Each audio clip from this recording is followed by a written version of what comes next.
Hi! So in this video, I'm going to talk a little bit about why I chose to do Braidlocs as my starter method for my Microlocs. So my research, I found that there were 3 main methods, and that was sort of Braidlocs, which I chose, interlocking, which is really popular, and 2-strand twist. There's also, you can palm roll to start your locks, but I think that's mainly more used as a method for maintenance, and also sort of a method for bigger locks. So at the moment I am 2 months in, lots of frizz, wearing my updo, half up, half down majority of the time, because that's how I like to style it. But it also sort of helps reduce the frizzy lock. All right, so let's get into the reasons why. The main reason why I chose Braidlocs is installation. Self-installation is much easier for me to do what I knew. I did my installation with my auntie, and she's like an expert at braiding. She also can interlock, but I just found that I wanted to stick to what I knew.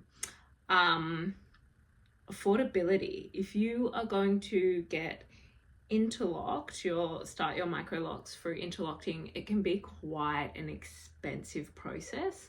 It also can be a really long process. That's another reason. When I was researching, I was hearing like a lot of people talking about,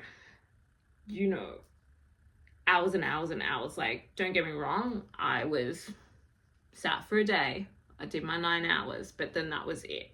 And that is a lot less than a lot of installation stories when you talk about time. Let me see what else. I got my notes. The hold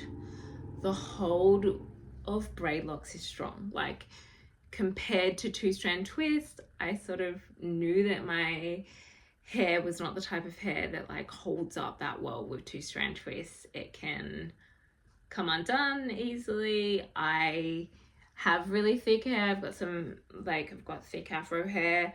However, it's like not going to lock with 2-strand twists as well as it would with other methods. And I'm an active person. I have an active lifestyle. My research sort of led me to understand that Braidlocs was a method that was going to stay strong when you're, like doing that gym and swim lifestyle and just getting out and about. So I think that's 2 things you really need to take into consideration, is like your lifestyle and how you plan the installation, like what you can afford and how long you can dedicate to the installation. I am going to be maintaining with interlocking, so a bit of both there. I also just love, I know it's not for everyone, but I love a braid pattern. I find it beautiful. They're little, they're cute. I love the braid pattern. For some people, that's the drawback, and the real talk, the braid pattern can stay in for like 2 years. It can stay in even as your locks mature. And we all know our hair. We all know that, like, up the top here can be really thick. Like, the edges can be a little bit like maybe looser in their density, or like, maybe I'm getting my words wrong there. Not as thick, you know how the hair works. It's all different all over for a lot of us, not everyone, obviously. So as your locks mature, they're not necessarily all going to mature at the same point. I can already see 2 months in, I've got a little bit of budding coming, which is good. That's when you've got all the frizz and you start to see the very beginning of the locking process. Like, at the moment, I've just got tiny braids, but when it's starting to bud, that's when it's starting to like lock in.